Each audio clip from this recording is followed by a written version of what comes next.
여러분, 오늘 말씀 서두에 제가 여러분에게 질문을 좀 드리면서 말씀을 좀 시작하도록 하겠습니다. 여러분, 정확한 답은 정해져 있지 않습니다. 그래서 자유롭게 한번 대답을 해 보시기를 바랍니다. 온라인으로 함께 예배 드리시는 성도님들도 댓글로 한번 여러분 답을 한번 해보시면 좋겠습니다. 이런 질문이에요. 우리 성도들에게 있어서 가장 중요한 것이 무엇이라고 생각하십니까? 여러분 한번 대답해 보실까요? 우리가 신앙생활 하면서 성도에게 있어서 가장 중요한 것이 무엇일까요? 사랑. 네. 다른 대답은 없나요? 사랑 말고. 다른 대답은 없나요? 믿음. 네, 믿음.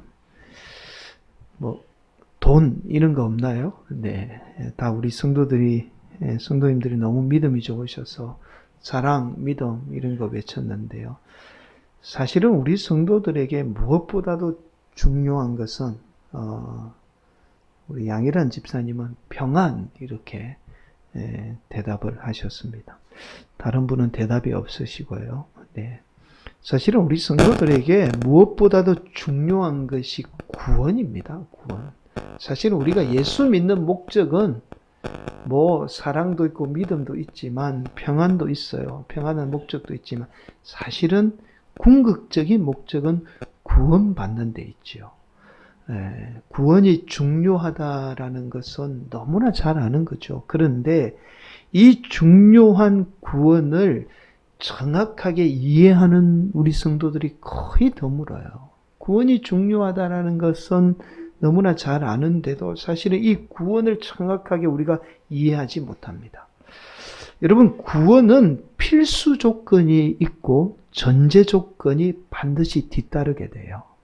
필수 조건은 우리가 너무나 잘 아는 예수님을 믿음으로 구원받게 되는 것이 바로 이 구원의 필수 조건입니다. 그런데 이 필수 조건과 함께 반드시 구원받기 위해서는 전제 조건도 필요해요. 여러분, 전제 조건이라는 것은 믿음으로 구원받는다는 이 필수 조건을 뒷받침하는, 즉 구원받는 성도들에게 반드시 뒤따르게 되는 조건을 말합니다. 그 전제 조건이 바로 행함이죠. 다른 말로 행함이 있는 믿음을 말해요. 반드시 구원받는 성도에게 믿음과 행함이 같이 수반되게 되어 있어요. 여러분, 사실 오늘날 기독교가 우리 사회로부터 비난받고 외면당하는 이유가 바로 이 전제 조건을 외면한 채 필수 조건만 외치기 때문이에요. 여러분, 그래서 성도들이 아무렇지 않게 행동하고는 내가 믿으면 그만이지 라는 식으로 신앙생활을 하고 있는 겁니다. 여러분, 그렇잖아요. 요즘에 대부분의 성도들은요, 그렇게 자신들의 신앙생활을 중요하게 생각하지 않습니다. 그리고는 믿으면, 믿음만 있으면 된다고 생각을 해요.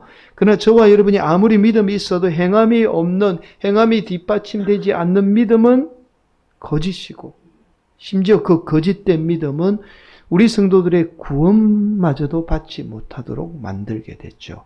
여러분, 오늘 저와 여러분이 함께 나누게 되는 하나님의 말씀이 바로 구원에 관한 예수님의 말씀입니다. 오늘도 우리 성도들이 주시는 하나님의 말씀을 통해서 구원에 관한 바른 믿음으로 우리가 구원도 누릴 뿐만 아니라 이 땅 가운데 구원을 통해서 주시는 하나님의 기쁨을 소유하는 복된 성도들이 되시기를 예수님의 이름으로 간절히 축원을 드리겠습니다. 여러분, 오늘 본문의 말씀은요, 예수님이 예루살렘을 향해서 가고 있는데 한 사람이 예수님에게 이런 질문을 합니다. 예수님, 왜 구원받는 사람이 적습니까? 여러분, 왜 이 사람이 예수님에게 이런 질문을 했을까요? 평소에 예수님이 늘 이렇게 말씀하셨어요. 주여 주여 하는 자마다 다 구원받는 것이 아니다 라고 그렇게 말씀을 했죠. 그래서 이 사람이 예수님께 나와서 예수님, 왜 구원받는 사람이 적습니까? 라고 그렇게 질문을 한 거죠. 그래서 예수님은 우리가 너무나 잘 아는 말씀을 합니다. 바로 좁은 문으로 들어가는 자만이 구원을 받게 된다라고 말씀해요. 그러면서 아무리 예수님을 따라다녀도 좁은 문으로 들어가지 않으면 구원받지 못한다는 사실을 말씀하죠. 그 말씀이 바로 오늘 본문에 나오는 비유의 말씀이에요. 주인이 알아보지 못하고 문을 열어주지 않는다는 비유의 말씀이죠. 아무리 우리가 예수님 믿어도 나중에 하나님 만나게 될 때 하나님이 내가 너를 잘 몰라 라고 그렇게 말씀하실 수 있다는 말씀이죠. 반면에 예수님은 이렇게 또 말씀해요. 이방인이라고 할지라도 좁은 문으로 들어가는 자만이 반드시 구원을 받게 된다라고 말씀을 합니다. 그리고 이어서 바리새인이 예수님에게 이렇게 말씀해요. 예수님, 예루살렘으로 들어가지 마십시오. 예수님이 예루살렘으로 들어가게 되면 헤롯이 예수님을 기다리고 있다가 예수님을 죽이게 될 겁니다. 그래서 예루살렘으로 들어가면 안 됩니다. 여러분, 아마 바리새인 중에서 예수님을 믿는, 예수님을 아끼는 사람들이 예수님에게 이렇게 말씀을 하게 되었던 거죠.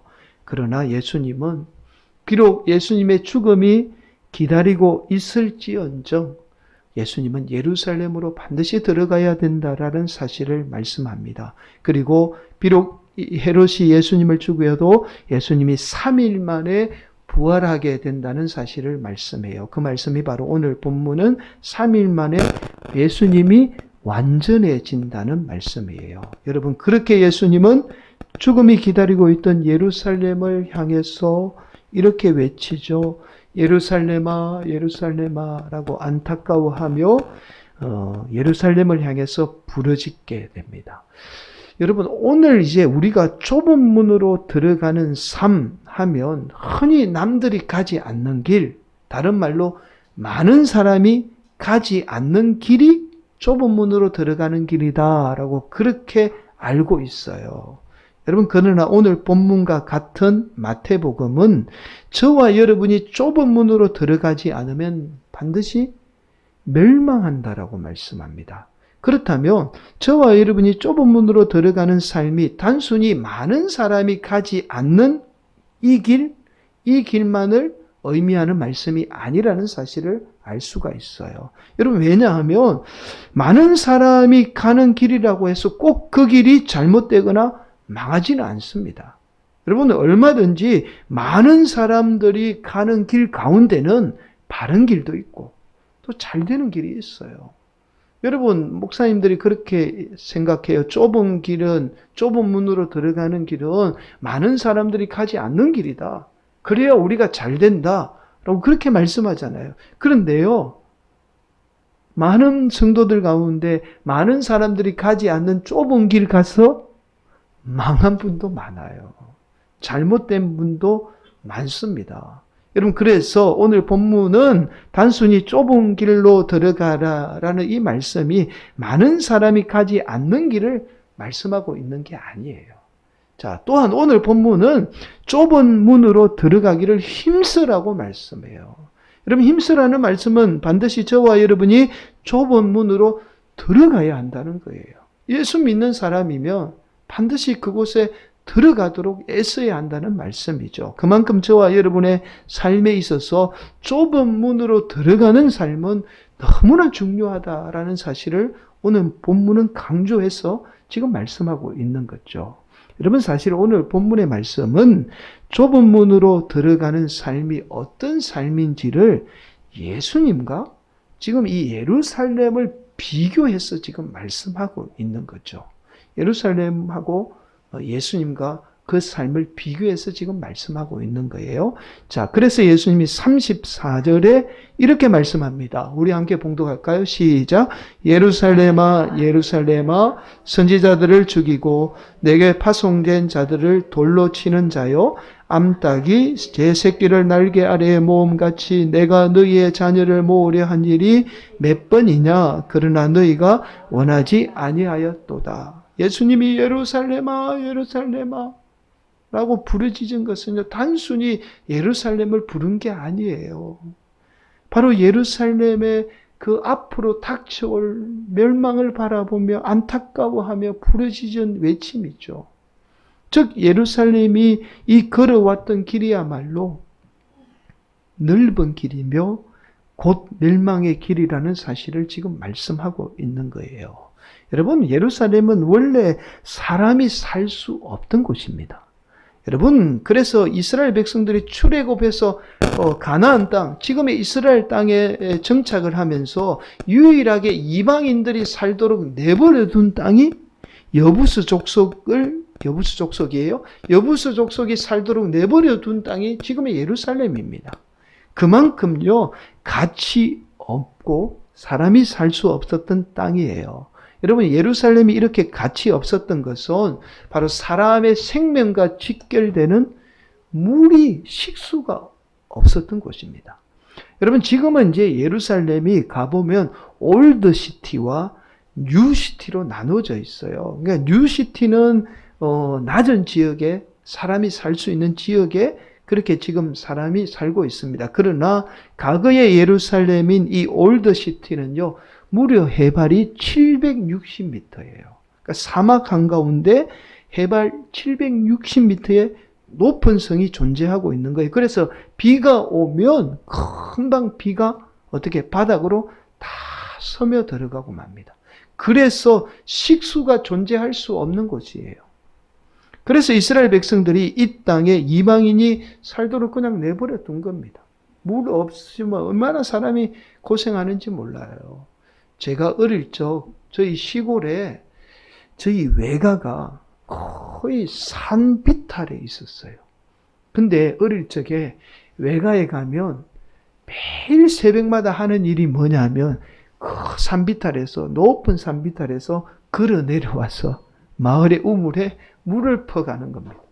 그래서 그 외사촌 형과 매일 새벽마다 그 새벽다시 그 외삼촌이요, 외숙모가 맨날 그 형을 아침 새벽에 일어나지 않는다고 야단을 쳤어요. 왜냐, 아침에 물 길러 와야 되니까. 그러니까 여러분, 사실은 식수가 없다라는 게 얼마나 불편한 삶인지 몰라요. 그래서 이스라엘 백성들이 그냥 그 땅, 가치 없는 땅이니까 그냥 이방인이 살도록 내버려 둔 겁니다. 그만큼 사람이 살 수 없는, 가치 없는 땅이 바로 예루살렘이었던 거예요. 그런데 다윗이 왕이 되자 예루살렘을 수도로 삼게 되어 다윗은 이 땅의 가치를 다르게 보게 되었던 겁니다. 이 쓸모없는 땅이 누구도 넘볼 수 없는, 누구도 침략할 수 없는 천혜의 요새로 보였던 거예요.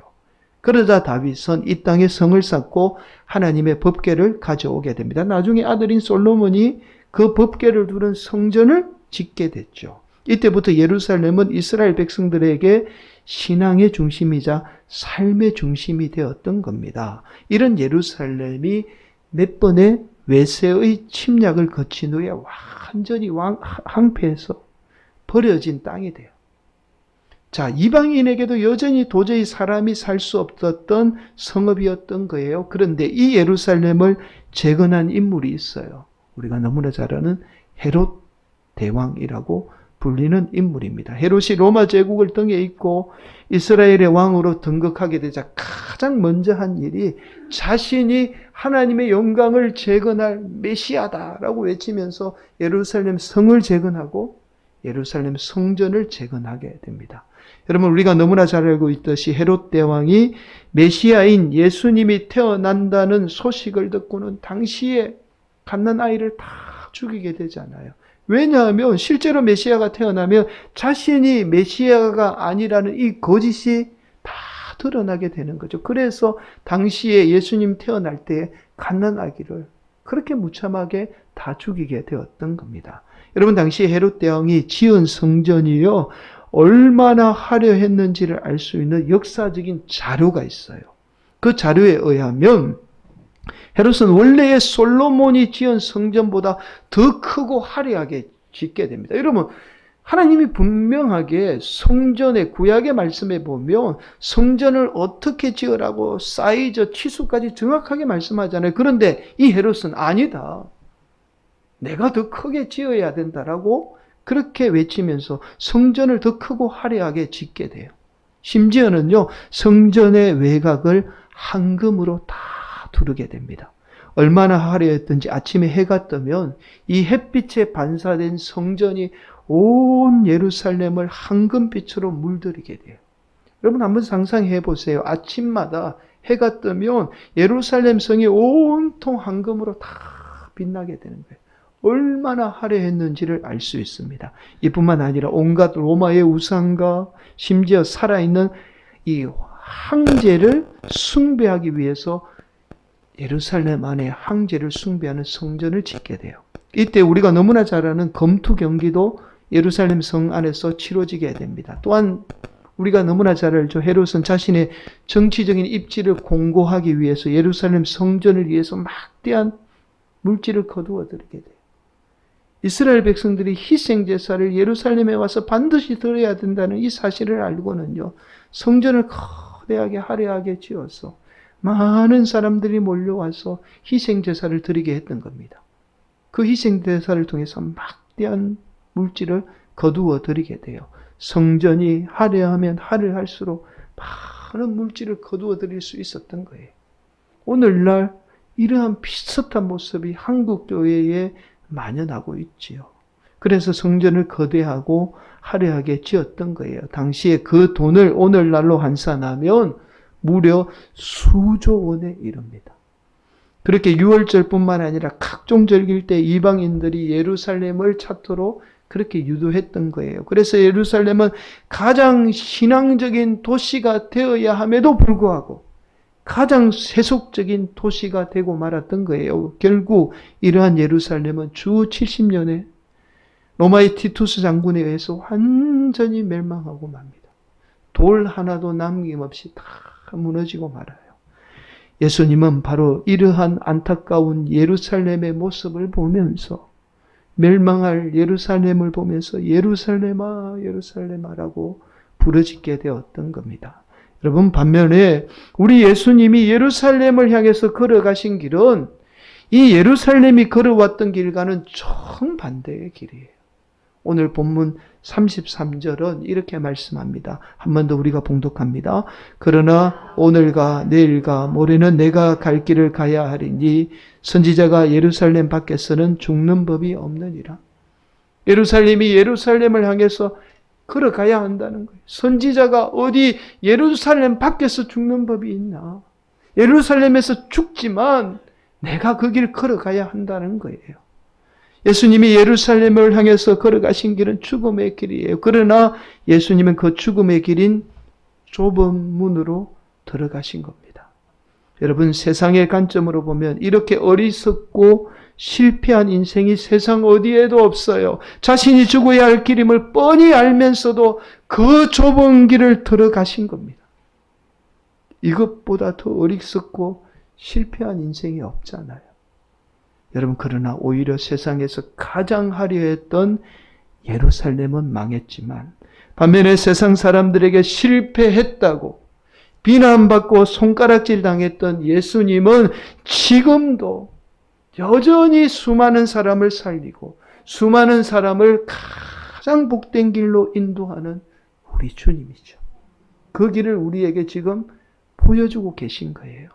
사랑하는 성도 여러분, 그래서 저와 여러분이 좁은 문으로 들어가도록 힘써야 할 그 길은 바로 우리 예수님이 가신 희생과 섬김의 십자가 길입니다.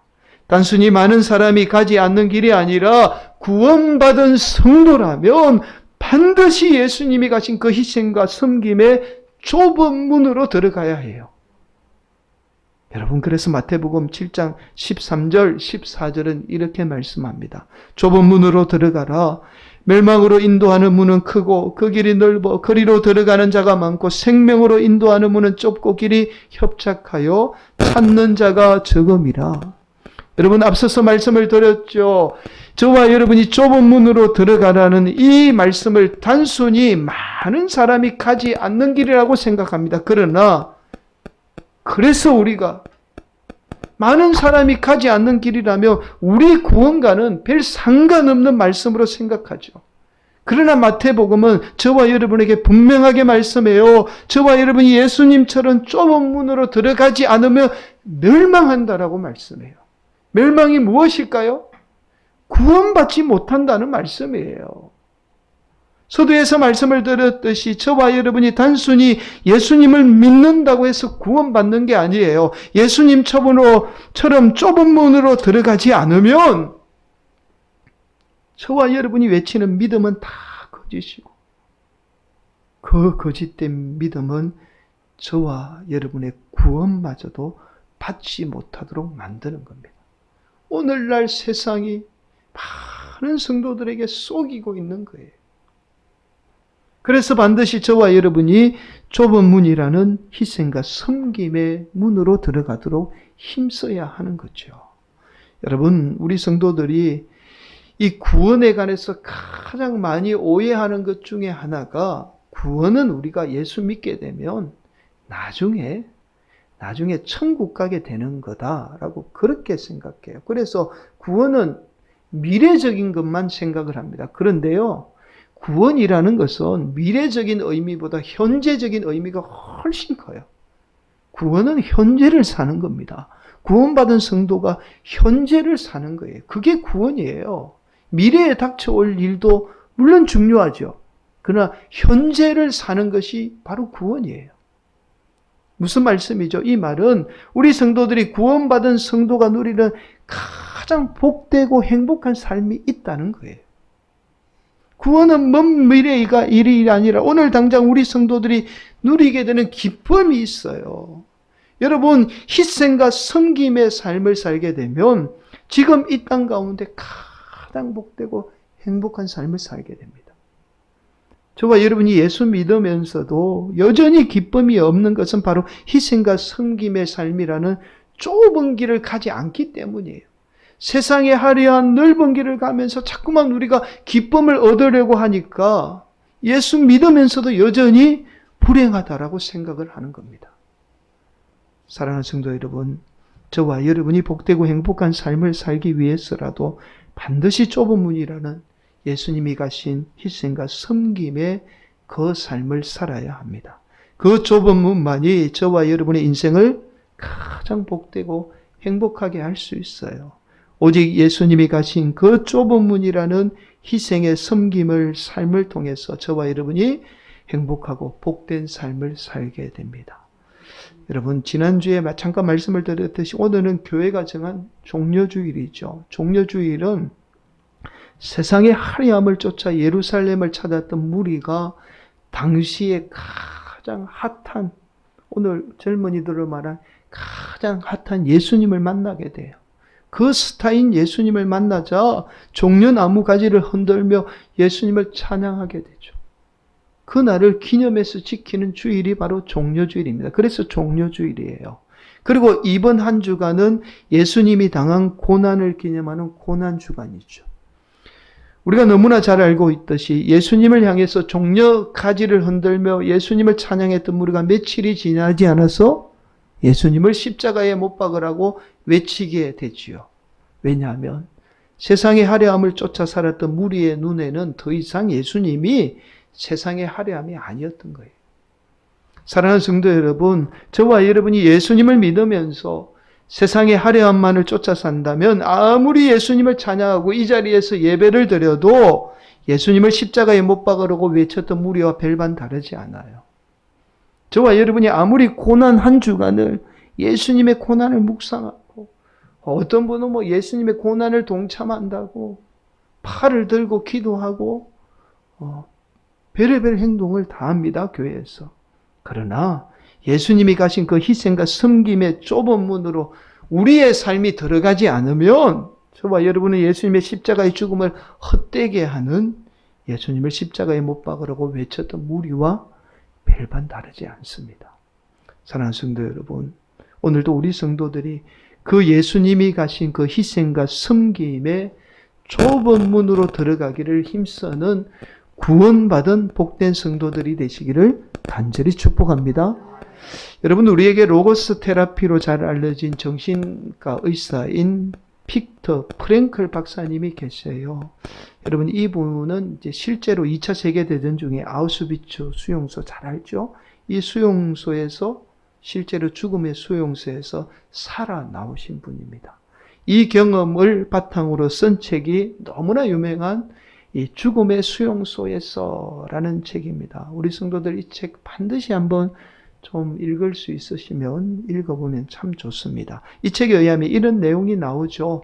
여러분, 혹독한 수용소에서 오직 자신만이 살아남아야 한다는 생존만이 존재해요. 여러분, 상황이 다를 뿐이지 오늘을 사는 우리의 현실과 별반 다르지 않습니다. 오늘을 우리가 사는 현실도 오직 우리가 살아남아야 하는 이런 혹독한 현실 속에 우리가 살고 있잖아요. 이러한 수용소에서 한 번은 배급된 빵을 가지고 서로 먹으려고 다투는 이 부자지간, 아버지와 아들을 목격하게 돼요. 바로 독일군이 이들에게 싸움을 부추기게 되었던 겁니다. 여기에서 누구나 자신만 생각하지 않으면 살아남을 수 없어. 타인을 생각해선 살아남을 수 없어. 너는 아버지한테 배급된 빵도 빼앗아 먹어야 돼. 여러분, 독일군이 유대인들을 그렇게 집단 생활을 할 수 있도록 만든 이유가 인간이 가지고 있는 기본적인 어떤 정신을 다 빼앗아 버리죠. 그래서 그들에게 그렇게 외쳤던 거예요. 그러자 이 말을 들은 아들은요, 아버지의 빵을 빼앗기 위해서, 아버지는요, 아들에게 좀 빵 좀 주면 되는데, 아버지는 아들에게 빵을 빼앗기지 않기 위해서 서로게 싸우게 되었던 겁니다. 그런데요, 놀랍게도 얼마 후에 이 부자가 싸늘한 시신으로 발견이 돼요. 그렇게 건강한 부자가 얼마 있지 않아 그 수용소에서 싸늘한 시신으로 다시 실려 나가게 됩니다. 반면에 또 다른 부자를 목격하게 돼요. 바로 죽어가는 아버지를 곁에서 간호하는 아들과 아버지의 모습입니다. 아들은 온종일 노동과 배고픔에 시달렸지만 죽어가는 아버지를 위해서 자신에게 배급된 그 빵을 먹지 않고 가지고 와서는 아버지를 위해서 기꺼이 희생하며 내어주게 됩니다. 그래서 아버지는요, 자신은 곧 죽을 거라며 내가 이거 먹어서 망하겠느냐고, 하나라도 먹어서 건강해야지라고 아들이 가져온 이 빵을 도리어 아들에게 또 나누어 주게 됐죠. 여러분, 이 일이 있고 난 후에 놀라운 일이 일어나요. 기적적으로 아버지는 건강을 회복하고 다시 일어나게 됩니다. 사랑하는 성도 여러분, 자신을 희생하며 섬김의 좁은 문으로 들어가는 길은 우리의 삶 가운데 놀라운 기적을 일으키게 돼요. 예수님이 그냥 우리에게 그 힘든 좁은 길로 가라고 말씀한 게 아니에요. 희생과 섬김의 길은 반드시 그 영혼, 그 공동체에 놀라운 기적을 일으켜서 그 영혼을 살리고 그 공동체를 다시 일으키게 됩니다. 그래서 우리에게 그 길이 험하지만 그 좁은 길을 가라고 말씀하시는 거예요. 그 좁은 길을 갈 때 우리 성도들이 이 땅 가운데 진정하게 행복할 수 있고 진정한 복된 삶을 살 수 있는 겁니다. 오늘도 우리 성도들이 예수님처럼 희생과 섬김의 좁은 문으로 들어가기를 힘쓰는 복된 성도들이 되시기를 간절히 축복합니다. 그래서 저와 여러분이 날마다 이 땅 가운데 구원의 기쁨과 감격을 누리며 기뻐하며 사는 복된 성도들이 되시기를 예수님의 이름으로 간절히 축원을 드리겠습니다.